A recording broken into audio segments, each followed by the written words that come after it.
Uh, I don't know. What do you want to? You want to just do the? You want to keep up with the album title? Let's just make it Heaven and Hell and Gaucho. We'll just go with Gaucho.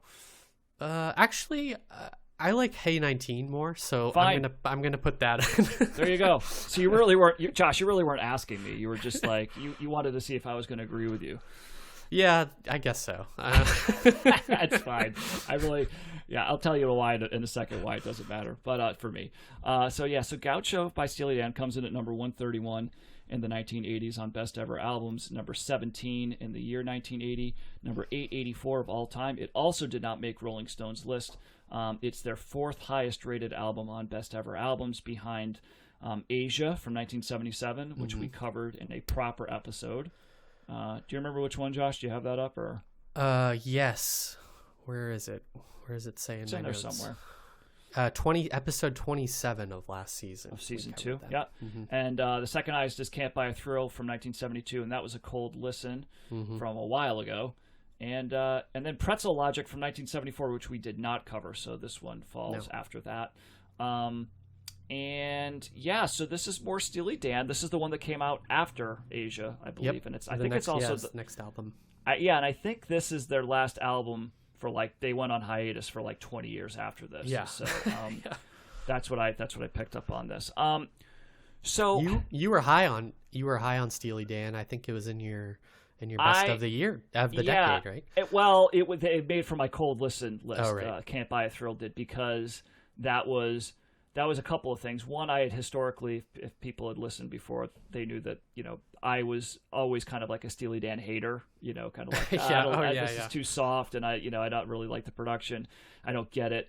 And so when we did Can't Buy a Thrill, I was kind of expecting not to like it, and then but I liked it more than I thought I would. And on top of that, there were songs that I had heard for Do It Again, and that were songs that I've known for years, and I didn't realize that they're Steely Dan songs, and I just found myself kind of tapping my feet and liking it. So it was kind of surprising. So, and then we did Asia, and the more I listened to that, the more I liked it. And so I would say with Gaucho, it's a similar feeling to Asia in that a lot of these songs blend together, especially just listening to it like in one day. There's zero edge to Steely Dan. They just have no interest in any type of distortion or any type of avant-garde. No. Anything. It's like they have a vision, though, that's for sure. They absolutely do. And the little research that I did on this, there was like 40 plus musicians, and like Asia, like the recording sessions for Asia, they were perfectionists, and they would just really focus. It took them like 2 years to do the album, I think, or something like that, and they would just focus on individual parts, and so they would kind of drive people crazy. But so I can definitely tell, like, musically, it's a really interesting album. They're great musicians. They do some really interesting things. There's some good grooves in here. This is definitely kind of like a yacht rock kind of like bouncy. It might be the most yacht rock. Yeah, you might be right about that. And there's a little bit of funk in it too. Yes, I noticed that. Yep.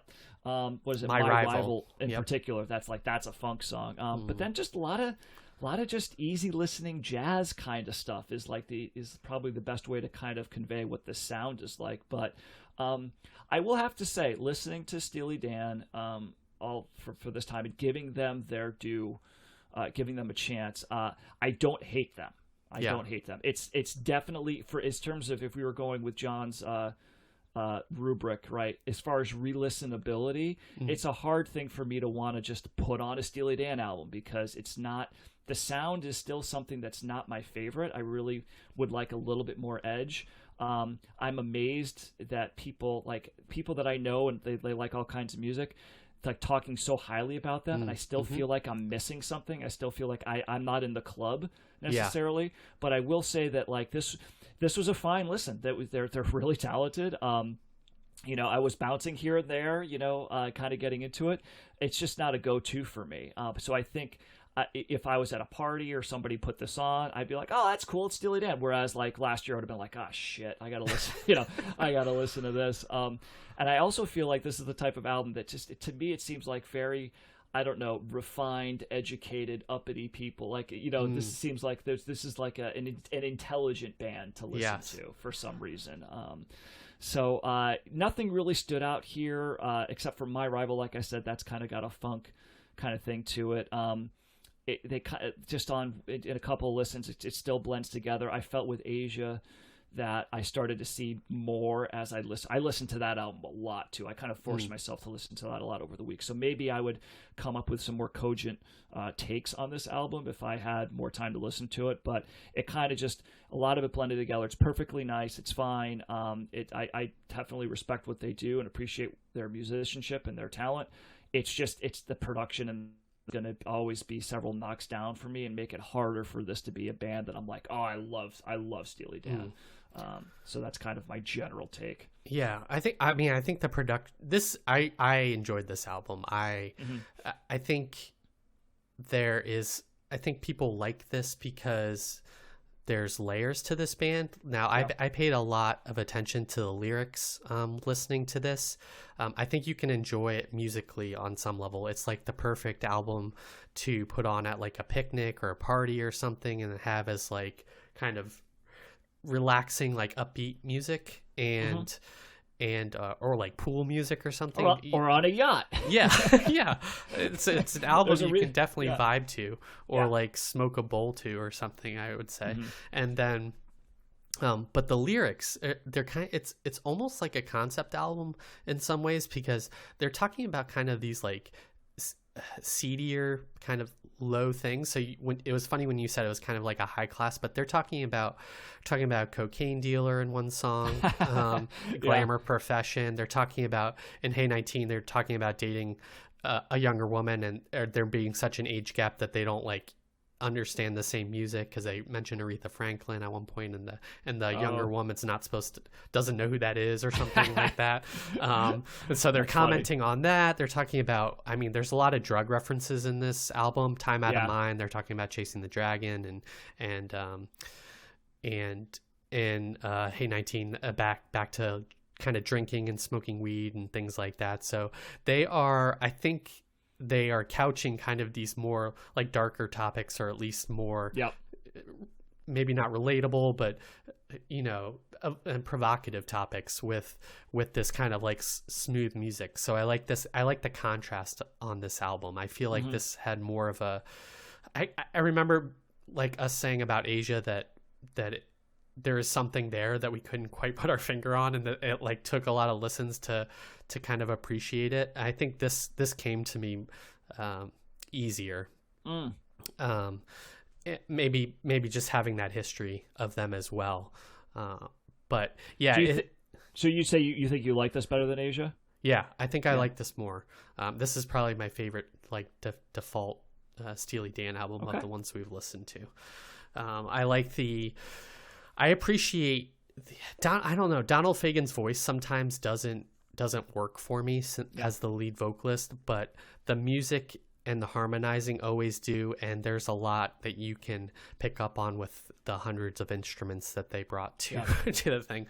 I think the other key kind of sound to Steely Dan is that electric piano or the organ. That's such a kind of indelible part of their music, and not a lot of artists use it the same way they do. So if you're not on board with that, you're not gonna like this. But I'd say, I don't know, Glamour Profession has like the most ridiculous lyrics. So listen to that song and read the lyrics, and you'll be like, you'll just love what they're trying to say and the vibe they're putting down. I guess ultimately I like the vibe of this album. It's real like you said, let's go out on a boat and sail to Barbados and just like live cheaply, live on kind of the under the radar and do what we want to do. When I said it's kind of like an intelligent type of refined, like it was more about the sound of the music, because as the non-lyrics guy, like I didn't even look that, I didn't look those up, but I do remember in Asia there were similar kinds of like lyrics in terms of like, a more of a somber tone with some of them. I remember one of the songs was like commenting on like being a musician and how much of a drag it was or whatever. So it sounds like they're continuing a lot of those same lines here. And you mentioned drugs, and they were definitely I think Walter Becker in particular that's one of the things that I saw at this time, was pretty heavy into drugs, and I think around this time or shortly after, like I think it was his girlfriend actually died of a drug overdose. And her family ended up suing him in a civil suit because he was the one that introduced her to drugs or something like that. So so they were definitely, especially him, he was definitely into and I think into the drugs, and I think that's one of the reasons they started having a rift within, between him and Fagen, as a result of some of that. So for sure that was definitely playing a part. And yeah, I do think that like, because you had already listened to Asia and already kind of had that experience and knew the sound, do you think that just helped prepare you for this a little bit more, and so this was an easier one to get into because you were a little bit more familiar with that sound? Yeah, I think so. Yeah. And I think kind of the content of this album was more amusing to me as well, and that kind of made it easier to listen to. Also, another example would be Babylon Sisters, the opening track. That's about going down to Tijuana and like prostitutes and like all that sort of stuff. So drinking too much, waking up the next day. So yeah, it's fun. It's escapist, I guess it could be thought of as well. Did you see that Mark Knopfler is on Time Out of Mind? I did see that. He plays the lead guitar part on Time Out of Mind. Yeah. I guess that I saw the story that they had heard him play on the Sultans of Swing was the song that they had heard, and they were like, man, that guy's a really good guitarist. Maybe we could get him to play on this. So and yeah, we're going to be covering Dire Straits actually in, well, I should say in 2 weeks, right? Because not next week, but the week after the first cold listen. But the way this is going, we're not going to hit that till next year. So could keep bombing out. But yeah, I would say too with this, I definitely feel like more listens to this as someone who initially, like, just hearing any one of these songs from like this album or Asia in particular would initially go, ugh, turn it off. It's just it's way too. It's way too soft. It's way too like cheesy and like dated or whatever. I think the repeated listens that I've had have warmed me a little bit, to make me to generally like it, but also just recognizing that it's not my default. But it's that's still a pretty big turnaround, because I was like vehemently going, they suck. Like, just like I don't, not that obviously they're talented, but just like I don't get it. And so I do get it a little bit more. And I think it's just going to continue to be something that I will like. I don't think I'm ever going to love the Dan. I don't even know if they're called that or not. The Dan. They called you. Well, Dan. You've called them that now. So the Dan, I'm calling them that. Yeah, I'm trademarking that. So, Steely D. Steely D. The Steely Ds. Just wrapping up, I think that the fact that you could put this on and not pay attention to the lyrics at all, and then kind of like miss that level to it, and then you're at some point you're like listening to it and you're like, what are they talking about? And then like pick up on that. I think that's really funny to me. That you could do that. That's usually how I listen to music, to be honest. And oftentimes, I'll tell you, more times than not, I never get to that second part where I'll go years and years and years. Like I was in the car with my wife like several years ago, and "Careless Whisper" came on, the George Michael song, and it was for the first, and I'm like, I'm just gonna pay attention to lyrics, and I'm like, oh my god, these lyrics are really good. She's like, you've never listened, like that song is from like, I'd known that song for 20 plus years or whatever, and I was like, I never really listened to lyrics before. It just hit me in that moment, like 5-6 years ago. So that's what happened. That's how I do. But it's like I said, for me, it's mostly just. It's what the music's doing, and if the lyrics come later on, they do. And I probably am missing out on a lot of stuff, but I don't know. My brain can only handle so much, so it's what it is, Josh. Yeah. Well, I know we're beating a dead horse here, but when we get to rap and we start listening to that more, like the lyrics are so like important to me in a lot of my favorite rap albums, and I just listened to the new Pusha T album, which I love. I've loved him since Clips and kind of all their stuff, and the wordplay in rap is so like kind of a key characteristic of that genre, and it's one of the things I first picked up on when I got into it, and that's fun. It's kind of in a similar vein to this, like you can listen to rap on one level, but then you can like start paying attention and see kind of how they're combining things and kind of the poetry to it. That'll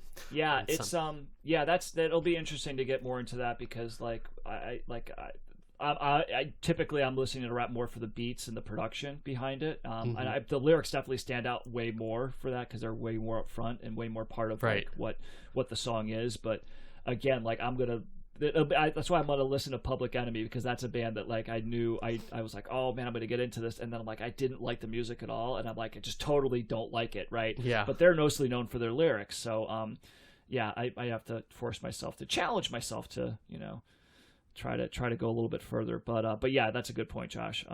So yeah, we'll see where that lands. Yep. So highest recommend for me and recommend. I would. Like I mean, look, I would say I would recommend it. I mean, it's for a certain time or place for me, and I would say if you need some edge in your music, I would not recommend it because it's like this is as edgeless as it comes. Oh yeah. I was gonna throw the question to you. I was like, why is this better than the Eagles? 'Cause I think it probably is. But yeah. The Eagles. See, the difference between this and the Eagles for me, because the Eagles really don't have any edge either. They got a little bit more than this, but like again, it goes to the song quality. Like it's more interesting. The beats, the melody and the beat behind what they're doing is generally more interesting than what a lot of some Eagles have. Some terrible chorus. Like I listen to some of the choruses and I'm like, that was weak. That just didn't, like I don't find any. I'll say this: I don't find any elements of Steely Dan's like the music and the chord progressions or the chorus or whatever where I go, that's weak. I don't really think that I came up with that. Whereas when I listen to the Eagles, a lot of times I say, "Oh God, that was weak," or "That could have been better." Right?